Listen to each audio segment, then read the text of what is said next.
सामने वाला हमें पूर्ण कर देगा, सामने वाले को अगर मैं पालूंगा तो मैं पूर्ण हो जाऊंगा। पर रियलिटी ऐसी नहीं है। सामने वाला जिसे आप प्रेम करते हो, अगर वो आपको मिल भी जाए, कुछ दिनों के बाद आपको लगने लगेगा खालीपन कि कुछ तो मिसिंग है। क्यों? क्योंकि आपने खुद से प्रेम करना सीखा ही नहीं।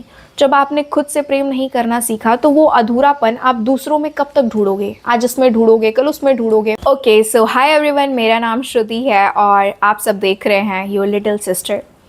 तो आज के वीडियो में हम बात करने वाले हैं कुछ लेसन्स के, जो कि मैंने अपने 18 ईयर ऑफ लाइफ में सीखे हैं।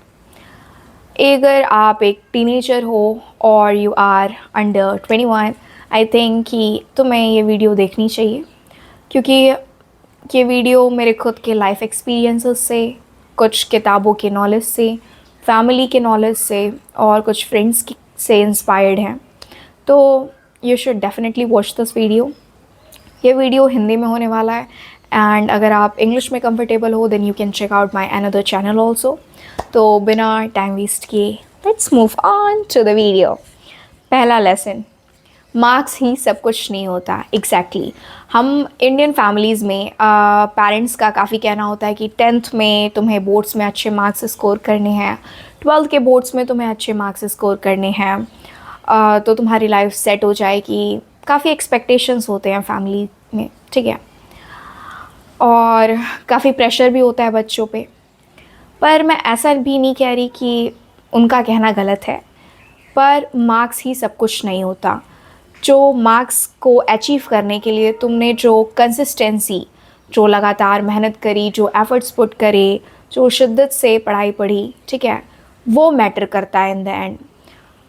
एक कोट याद आ रहा है मुझे अ single sheet of paper can not decide your future. ये जो लाइन है, ये जो कोट है, ये हाफ ट्रू भी है, हाफ नॉट ट्रू भी है। ट्रू कैसे है? अगर तुमने सच में काफ़ी एफर्ट्स के साथ पढ़ाई पढ़ी, काफ़ी मेहनत करी, काफ़ी अच्छे से तुमने डिस्ट्रैक्शंस को अवॉइड करा और मतलब अपना 100% दिया, 100% नहीं but at least you have tried your best, और फिर अगर तुम्हारे मार्क्स कम आते हैं तो ये लाइन तुम कह सकते हो कि a single sheet of paper can not decide my future because I have everything. मेरे पास वो सब कुछ है। मेरे पास कैसे कंसिस्टेंसी से मेहनत करते हैं, कैसे हार्ड वर्क करते हैं, कैसे एफर्ट्स देते हैं, कैसे डिस्ट्रैक्शंस अवॉइड करते हैं, कैसे फोकस करते हैं, ये सारी स्किल्स जो हैं ये मेरे पास हैं। तो मार्क्स आज हैं नहीं हैं ये इन द एंड मैटर नहीं करता, ठीक। पर अगर वहीं आप लेजीनेस, प्रोक्रेस्टिनेशन, ये सब कह के फिर कहो कि a single sheet of paper can not decide my future, बेटा किसी को आप धोखा नहीं दे रहे। You are just simply betraying yourself, nobody else. किसी का कुछ नहीं जाएगा, नथिंग। सेकेंड, अकेले रहना फार बेटर है अगर आप टॉक्सिक फ्रेंड्स के साथ हो। एग्जैक्टली मेरा जो लाइफ है मेजॉरिटी ऑफ द टाइम वो ऐसे ही फ्रेंड्स के साथ बीता। मैं ऐसा नहीं कह रही कि मेरे सारे फ्रेंड्स टॉक्सिक हैं, काफ़ी अच्छे रिलेशंस भी हैं, पर जो मेजॉरिटी ऑफ द फ्रेंड्स थे मेरे वो टॉक्सिक ही थे एक तरीके से। एक छोटा सा एग्जाम्पल मैं दे रही हूँ अपने लाइफ इंसिडेंट का, सो दैट आप समझ पाओ कि टॉक्सिक फ्रेंड्स का मतलब क्या होता है, ठीक है। एक्चुअली मैं गई हुई थी बाहर, इट वाज अ वेडिंग, और फिर वहाँ पे मैंने काफ़ी अच्छी ड्रेस पहनी हुई थी and my friend she at first insulted me in front of my colleagues. Then also she spilled like water on my dress. Or in the end when she gave me hanky, it was already dirty. तो काफ़ी ऐसे humiliations, bullying होती है। और अगर आपके ऐसे friends हैं, ठीक है, वेट अ सेकेंड, अगर आपके ऐसे फ्रेंड्स हैं जो बात बात पे आपको टॉन्ट करते हैं या फिर सामने वाले के सामने बुली करते हैं या फिर आपकी डिसरिस्पेक्ट करते हैं या फिर आपको नीचा दिखाने की कोशिश करते हैं, आपको सामने वाले की नज़र में छोटा बनाने की कोशिश करते हैं या फिर आपकी कमियों को बढ़ा चढ़ा कर बताने की कोशिश करते हैं, तो वो फ्रेंड्स टॉक्सिक ही हैं। वो फ्रेंड्स हैं ही नहीं। एक्चुअली फ्रेंड्स का डेफिनेशन अलग होता है बेटा। देखो, फ्रेंड्स वो होते हैं जो कि तुम्हारे अच्छे बुरे टाइम में साथ दे, तुम्हें गाइडलाइन दे, तुम्हारी रिस्पेक्ट को, तुम्हारी डिग्निटी को प्रोटेक्ट करे। सरकैज़म होता है, मजाक होता है, पर ऐसा नहीं होता है कि वो तुम्हारी सेल्फ रिस्पेक्ट को हर्ट करे, वो टॉक्सिसिटी में आती है। तो वैसे फ्रेंड्स के साथ अगर तुम्हें रहने से अच्छा है कि तुम अकेले रह लो, तब तक अकेले रहो जब तक तुम्हें एक जेन्युइन फ्रेंड ना मिल जाए। वैसे फ्रेंड्स के साथ रहोगे तुम्हारी सेल्फ वर्थ, सेल्फ रिस्पेक्ट और क्या कहते हैं उसे, self confidence, yes, self confidence जो है वो काफ़ी डीके हो जाएगा। फिर बाद में तुम्हें मतलब अच्छा फील नहीं होगा। Simply just stay away from toxicity. Third, family is not equal to God. Exactly, family is not equal to God. हमारे इंडियन फैमिलीज़ में काफ़ी कहा जाता है कि माता पिता ही भगवान हैं, पर एक बात बताओ, हमारी जो फैमिली मेम्बर्स हैं, हमारे जो पेरेंट्स हैं, वो इंसान हैं। इंसानों से गलतियां होती ही रहती हैं, कोई भी परफेक्ट नहीं होता है। तो हो सकता है जो चीज़ उनके हिसाब से तुम्हारे लिए सही हो वो तुम्हें सच में नुकसान कर सकती है, या फिर उनका जो इंटेंशन हो वो तुम्हें अच्छा देखने का ही हो, ऑब्वियसली होता ही है, पर जो इम्पैक्ट पड़े तुम पे वो गलत पड़ जाए। ऐसा मोस्ट ऑफ द केसेस में होता है और फिर हम लेबल कर देते हैं कि हमारी फैमिली टॉक्सिक है। एक्चुअली टॉक्सिक नहीं होती, जो इम्पैक्ट पड़ता है हमारे ऊपर वो टॉक्सिक पड़ जाता है। एक छोटा सा एग्जांपल लेते हैं, ठीक है। तो मैं क्लास 11th और 12th में थी, आई गेस 11th में। तो मेरा स्पोर्ट्स ज्वाइन करने का बहुत मन था एज अ हॉबी। मैंने अपने पेरेंट्स से परमिशन लिया। दे वर लाइक कि तुम्हें बोर्ड्स की प्रिपरेशन करनी है और तुम नहीं मैनेज कर पाओगी, ठीक है। और उसके चलते मुझे अपनी हॉबी कुछ टाइम के लिए पोस्टपोन करनी पड़ी। हुआ क्या, उनके हिसाब से तो उन्होंने सही डिसीज़न लिया, जो कि ठीक भी है कि स्पोर्ट्स हो सकता है डिस्ट्रैक्शन क्रिएट करे, according to them, not according to me. पर मेरा क्या सोचना था कि sports can be a way जिससे मैं अपने फिज़िकल हेल्थ पर फोकस कर सकूँ। मैं काफ़ी ज़्यादा मेंटल स्ट्रेस के बाद, मतलब पढ़ाई इज़ अ मेंटल वर्क, उसके बाद मैं कुछ फिज़िकल एक्टिविटी करूँ। पर उन्हें वो चीज़ समझ नहीं आई और इन द एंड मुझे उनकी बात माननी पड़ी। पर क्या वो सही थे इसमें? No, obviously not. तो क्या पेरेंट्स हर चीज़ में सही होते हैं? नहीं। तो अगर तुम्हें ऐसा लग रहा है कि ये चीज़ वो कह रहे हैं ये सही भी है, पर मैं जो कह रहा हूँ वो मेरे हिसाब से सही है और हो सकता है ये चीज़ मेरे फ्यूचर में, मेरे ग्रोथ में इम्पेक्ट करे अच्छा, फिर भी वो मना कर रहे हैं, तो तुम्हें खुद की सुननी है, क्योंकि ये तुम्हारी लाइफ है। और मैं नहीं चाहती कि इन द एंड तुम एक ऐसा मोमेंट आए कि तुम कहो कि काश मैंने ये कर लिया होता, या फिर काश मैंने अपनी बात मानी होती, काश मैंने खुद पे ट्रस्ट किया होता। ये कहने के दिन ना आने पड़े, इसलिए तुम प्रॉपर खुद से डिसाइड करो और फिर खुद डिसीज़न ले लो, ठीक है। Okay, next moving on to, दूसरों से या फिर सामने वाले से क्लैरिटी एक्सपेक्ट मत करो, उनसे क्लोज़र एक्सपेक्ट मत करो बेब, क्योंकि वो तुम्हें क्लोज़र नहीं देंगे, वो तुम्हें सच्चाई या क्लैरिटी नहीं देंगे। तुम्हें खुद से जो पैटर्न्स रिपीट हो रहे हैं बार बार, जो चीज़ें बार बार रिपीट हो रही हैं, जो उनकी हरकत है या फिर कह सकते हो जो उनके एक्शंस हैं वो बार बार रिपीट हो रही हैं, तुम्हें खुद से उन चीज़ों को देखना है, खुद से उन चीज़ों को एनालाइज करना है, उनमें पैटर्न देखना है और खुद डिसीज़न लेना है। क्यों मैं कह रही कि सामने वाला तुम्हें सच्चाई नहीं बताएगा या सामने वाला तुम्हें क्लैरिटी नहीं देगा? क्योंकि बेटा उन्हें खुद नहीं पता कि वो क्या चाहिए उन्हें, क्या नहीं। मेजॉरिटी ऑफ द केसेस में और स्पेसिफिकली हमारे टीनेज ईयर्स में हमें नहीं पता होता कि हमारा लाइफ का डायरेक्शन क्या है, हमें क्या चाहिए क्या नहीं चाहिए, हम कहाँ होंगे कहाँ नहीं होंगे। तो हम सामने वाले को कैसे बता देंगे कोई भी चीज़ क्लियरली? नहीं बता पाएंगे। तो इसमें उनकी भी गलती नहीं है और हमारी भी गलती नहीं है, क्योंकि हमें क्लैरिटी चाहिए होती है। तो तुम्हें उन चीज़ों को खुद से फॉर्म करना पड़ेगा। कैसे फॉर्म करोगे? उनके एक्शंस को देखो और पैटर्न्स को देखो। अगर वही चीज़ बार बार रिपीट हो रही है कि नहीं हो रही है, वो अपने एक्शंस की ज़िम्मेदारी ले रहे हैं कि नहीं, वो अपने एक्शंस के कॉन्सिक्वेंसेस को समझ रहे हैं कि नहीं। और एक क्वेश्चन खुद से पूछो, अगर यही चीज़ जो अभी चल रही है वही अगर लंबे समय तक चलेगी तो क्या तुम्हें वो चीज़ एक्सेप्ट होगी या नहीं? होगी या नहीं? अगर नहीं होगी तो फिर हटो, क्योंकि चीज़ें चेंज इतनी आसानी से नहीं होती हैं। मैं बताऊंगी आगे क्यों नहीं होती हैं। ओके, फिफ्थ, सेल्फ रिस्पेक्ट जो है वो सबसे ज़्यादा इम्पॉर्टेंट है भाई। कुछ भी हो जाए लाइफ में, एनीथिंग हैपन्स, तुम्हें कभी भी अपनी सेल्फ रिस्पेक्ट, ना किसी रिलेशनशिप के लिए, ना किसी फ्रेंडशिप के लिए, ना ही किसी फैमिली मैटर के लिए कॉम्प्रोमाइज़ करनी चाहिए, कभी भी नहीं। देखो, अगर तुम इंडियन मिथोलॉजीज़ में इंटरेस्ट रखते हो तो तुम्हें पता होगा, इन रामायण, इन महाभारत, हमारे जो पूर्वज थे, हमारे एंसेस्टर्स थे, उन्होंने कितनी ऐसी लाइफ जी कि उनके डेथ में भी, उनकी हार में भी एक प्राइड था। क्यों था? क्योंकि उन्होंने एक चीज़ नोटिस करा होगा अगर आपने, कभी भी अपनी सेल्फ रिस्पेक्ट, आत्म स्वाभिमान, कभी भी किसी भी चीज़ के लिए कॉम्प्रोमाइज़ नहीं करी, चाहे वो विलन हो, चाहे वो उसमें का हीरो। विलन कहना विल नॉट बी गुड, क्योंकि वो धर्म से लड़ाई हो रही थी, तो उन्होंने कभी भी अपने आत्म स्वाभिमान को कॉम्प्रोमाइज़ नहीं किया है। और एक और चीज़ अगर तुमने ऑब्ज़र्व करी होगी कि उनके जो वर्ड्स थे उनमें काफ़ी वैल्यू था, वो जो कहते थे वो वही करते थे, इसलिए उनकी काफ़ी रिस्पेक्ट होती थी। अगर तुम्हें महाभारत में याद हो तो जो किंग थे हमारे, ठीक है, वो कभी झूठ नहीं बोलते थे। कि जब एंड में उन्होंने झूठ बोला भी, जब उन्होंने श्री कृष्ण ने उनसे बोला कि बोलो कि अश्वत्थामा मारा गया, तो उन्होंने जब बोला तो सोचो, भीष्म पितामह, ठीक है, द ग्रेट सोल्जर, उन्होंने सिर्फ इस बात उन्होंने उनकी बात को सुनते ही यकीन कर लिया, क्योंकि उन्होंने कभी झूठ बोला ही नहीं था।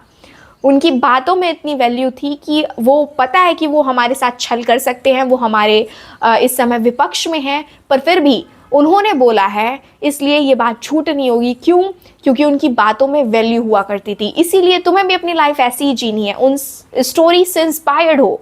भक्ति वगैरह ठीक है, पर उनसे सीखो कि हमारे बातों में वैल्यू होनी चाहिए, हमारे आत्म स्वाभिमान पर कभी भी कोई कॉम्प्रोमाइज़ नहीं होगा। दैट्स इट, ये दो चीज़ें याद रखो। ओके, सिक्स्थ, अपने लाइफ का एक ऐसा गोल, एक ऐसा पर्पस सेट करो कि लाइफ में कुछ भी हो जाए, लाइक तुम्हारा ब्रेकअप हो जाए, किसी का डेथ हो जाए, क्लोज रिलेशन का, या फिर कुछ भी हो जाए, वो चीज़ तुम्हारे सेंटर पर होनी ही चाहिए।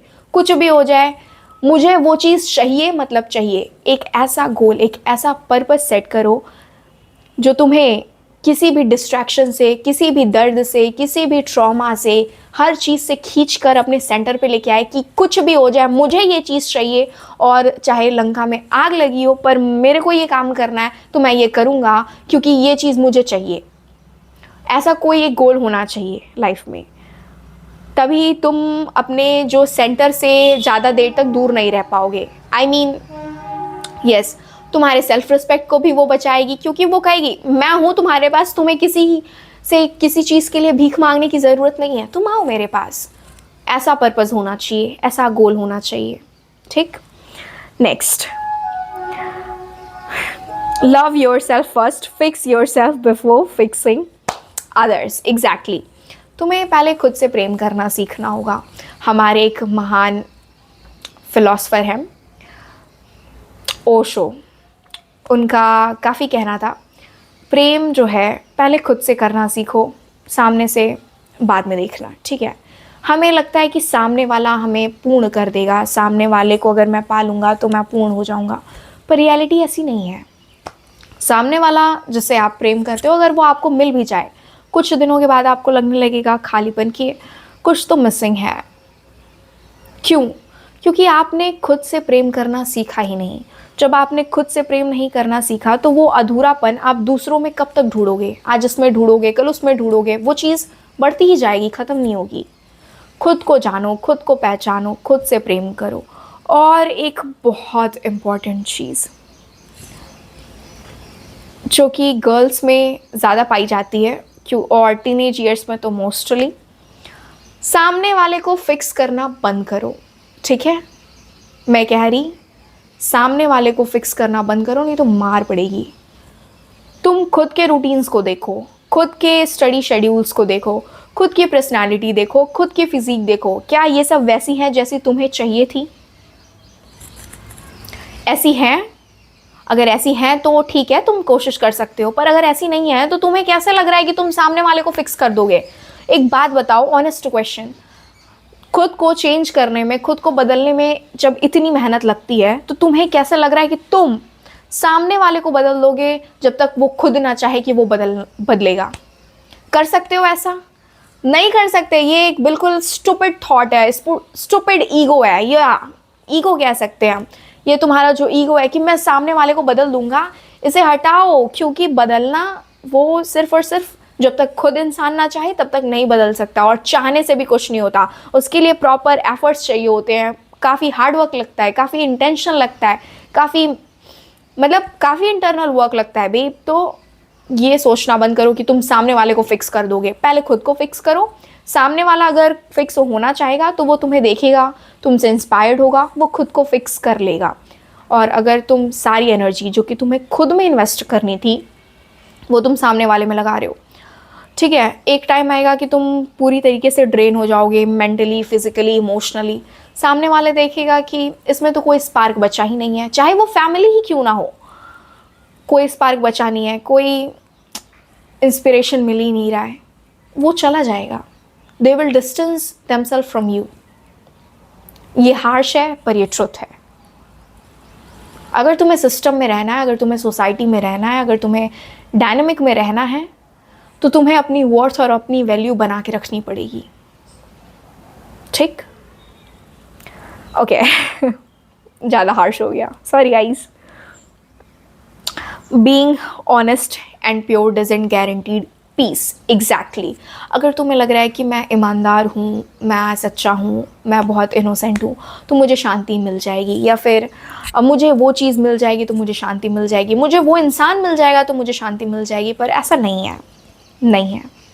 शांति खुद के अंदर मिलेगी, ठीक है, वो कहीं और ढूंढने को नहीं मिलेगी। अगर वो चीज़ तुम्हें मिल भी जाती है, जैसे कि मैंने कहा, कुछ टाइम के लिए ठीक रहेगा, फिर उसके बाद तुम्हें एक खालीपन महसूस होगा कि मुझे कुछ और चाहिए, फिर तुम किसी और चीज़ के लिए भागोगे, फिर वो चीज़ मिलेगी, फिर तुम उससे बोर्डम हो जाओगे। ये चीज़ रिपीट होती रहेगी। क्यों? क्योंकि तुम्हें जो कुछ भी चाहिए वो तुम्हारे अंदर खुद है। थोड़ा सा ये आध्यात्मिक साउंड करेगा, पर मैं यहाँ पे एक प्रैक्टिकल एडवाइस दे रही कि तुम्हारी मेंटल स्टेट एक ऐसे पोजीशन पे होनी चाहिए कि मुझे वो चीज़ चाहिए भी, पर अगर वो नहीं भी मिली तो भी कुछ खास इम्पैक्ट नहीं होगा मेरे लाइफ में, पर मैं अपनी पूरी कोशिश करूँगा कि मुझे वो चीज़ मिल जाए। थोड़ा सा कॉन्ट्राडिक्टरी साउंड करेगा, आई नो, पर it's okay.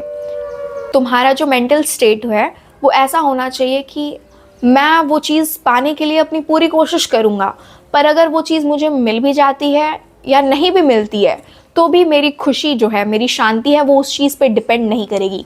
Same thing Bhagavad Gita में भी कही गई है कि कर्म करो पर फल की चिंता मत करो। अभी मैं इस लाइन पे एक मैं प्रॉपर वीडियो बनाऊंगी, पर अभी फ़िलहाल के लिए ये समझ सकते हो कि तुम्हें अपनी पूरी कोशिश के साथ अपने पर्पज़ और अपने गोल की तरफ बढ़ना है, या फिर जो भी चीज़ तुम्हें चाहिए, पर अगर वो चीज़ मिलती है या नहीं मिलती है, तुम्हारी खुशी, तुम्हारी शांति उस चीज़ पर डिपेंड नहीं होनी चाहिए। वो किस पर डिपेंड होनी चाहिए? जो हार्ड वर्क, जो एफर्ट्स तुमने पुट करे हैं उस चीज़ को पाने में। मैं I make another video on this as I told, क्योंकि काफ़ी इंटरेस्टिंग टॉपिक है and I love to explain it to you all guys. Okay, next is learn many thing as possible. Exactly. देखो, ये जो हमारा टीनेज ईयर्स है और 21 to 25 भी कह सकते हैं, इसमें हमारे पास काफ़ी एनर्जी होती है, हमारे पास कोई फैमिली की रिस्पॉन्सिबिलिटी नहीं होती है उतनी, क्योंकि हमारी खुद की फैमिली नहीं होती है तो हमारे पास फ्रीडम होती है, हमारे पास एनर्जी होती है, हमारे पास टाइम होता है। तो जितना हो सके उतना चीज़ों को एक्सप्लोर करो, नए नए स्किल सीखो, नई चीज़ें ट्राई करो, क्योंकि इन द एंड ऐसा नहीं लगना चाहिए कि काश मैंने ये चीज़ भी कर ली होती, काश मैंने ये भी सीख लिया होता।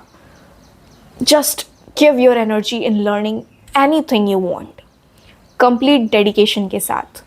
और इन द एंड मैं एक छोटे से लास्ट एडवाइस से वीडियो एंड करूँगी, जो कि है live your life like it's last. हर दिन ऐसे जियो कि वो तुम्हारी लाइफ का लास्ट डे है, क्योंकि देखो, हमें नहीं पता कि हम नेक्स्ट मोमेंट ज़िंदा रहेंगे भी या नहीं रहेंगे, पर जैसा कि मैंने बोला, गोल को याद रखते हुए उसकी तरफ 100% दो, और उसके बाद अपने लाइफ को भी काफ़ी रिच बनाओ, इमोशनली भी और क्रिएटिव भी रहो। इन्जॉय करो, जो चीज़ें तुम्हें अच्छी लगती हैं वो करो, अगर वो मोरली सही हैं तो करो, ठीक है। और खुल के जियो यार, एक ही लाइफ मिली है, बंद के मत रहो। Just choose freedom over everything, live your life, live, okay. बाकी stay happy, stay safe, will meet soon in my next video. ये मेरा फर्स्ट वीडियो था, आई होप कि मैंने ज़्यादा कुछ रुइन नहीं करा होगा, but okay, bye, see you guys.